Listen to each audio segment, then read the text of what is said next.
છોટાઉદેપુર જિલ્લાથી જ્યારે રાસાયણિક ખાતરોના અતિ ઉપયોગથી જમીનની ફળદ્રુપતા ઘટી રહી છે અને પાણીના સ્તરો નીચે ઉતરી રહ્યા છે, ત્યારે પ્રાકૃતિક ખેતી એકમાત્ર વિકલ્પ તરીકે ઉભરી રહી છે.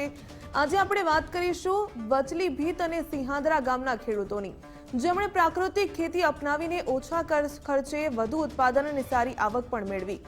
વચલી ભીત ગામના સમસિંગ રાઠવા હળદર, સૂર્યમુખી અને મરચાની ખેતી કરે છે, જ્યારે વિનોદભાઈ મધના ઉત્પાદનો, દેશી ગાયના પ્રોડક્ટ અને બાગાયતી ખેતીમાં સફળતા મેળવી રહ્યા છે.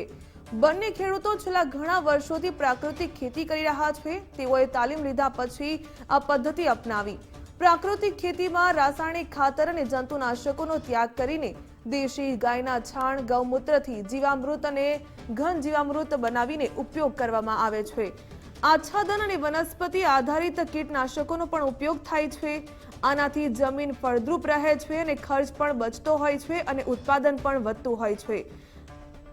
સમસિંગભાઈ અને વિનોદભાઈ કહે છે કે શરૂઆતમાં એક ગીર ગાય વસાવીને તેનાથી જીવામૃત બનાવ્યું, જેનાથી યુરિયા જેવા રાસાયણિક ખાતરની જરૂર ન પડી.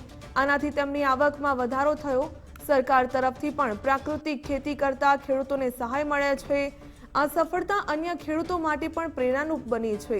પ્રાકૃતિક ખેતીથી માત્ર આવક વધે નહીં, પરંતુ જમીન અને પર્યાવરણ પણ સુરક્ષિત રહે છે. દ્વારા મને જાણવા મળ્યું કે આપણે વડતાલ મંદિરે તાલીમ લેવા જવાનું છે, તો બધા ખેડૂતો ભેગા થઈ અને અમે તાલીમ લેવા ગયા હતા અહીંયા. તો અહીંયા અમને પ્રાકૃતિક કૃષિ દરમિયાન અમને એની વાત કરી હતી. પ્રાકૃતિક એટલે શું હશે અમે વિચારમાં પડ્યા હતા. તો પ્રાકૃતિક એટલે ગાય આધારિત કરવાની. એક ગાય આધારિત લગભગ 60 એકર સુધી 30 એકર સુધી જમીન આપણી થઈ શકે છે.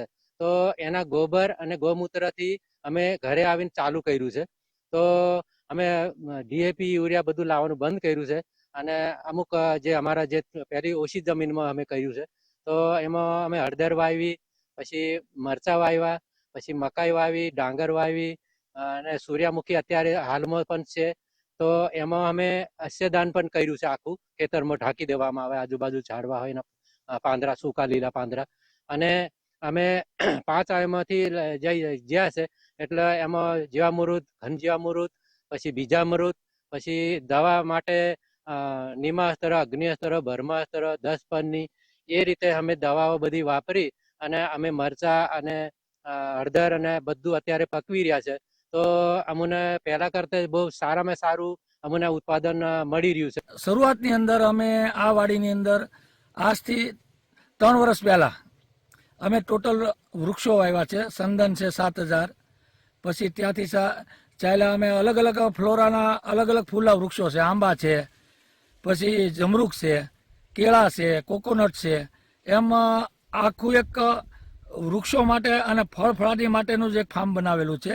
અને એ પછી અમે ગૌશાળા ચાલુ કરી. અત્યારે અમારી પાસે 27 ગીર ગૌશાળા, ગીર ગાય અને પ્લસ ટોટલ 50 ગાયો છે. અને 50 ગાયોનું ગૌમૂત્ર અને એનું જે સાણ નીકળે છે, એ સાણનું અમે જીવામૃત, ધનામૃત અમે અલગ અલગ, અને એક ગાયનું ટોટલ ગૌમૂત્ર અમે આ વૃક્ષોમાં, અને પ્લસ જે અમે અત્યારે એનું ઘાસચારો કર્યો છે, ઘાસચારામાં પણ ગૌમૂત્રનો છંટકાવ કરીએ છીએ.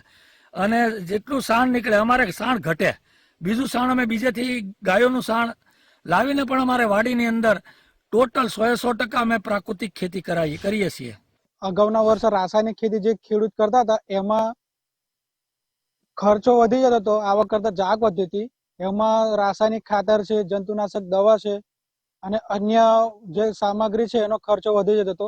અને એમાં જો એવું ઉત્પાદન છે એમાં મળતું નહોતું અને ખેડૂતોને જે નુકસાન થતું હતું વધારે પ્રમાણમાં. અને પ્રાકૃતિક ખેતી જ્યારે પણ ખેડૂતો અમે તાલીમ કરી રહ્યા છે, તો ખેડૂતોનો અભિપ્રાય અને અનુભવ જાણવા મળે છે. તો ખેડૂતો હાલમાં એવું જણાવી રહ્યા છે કે રાસાયણિક ખેતી કરતા હાલમાં અમને જે જમીનની જે ક્ષમતા છે એમાં ભેજની સંગ્રહ ક્ષમતા છે, પછી પર્યાવરણ અને જીવસૃષ્ટિનું રક્ષણ થાય છે.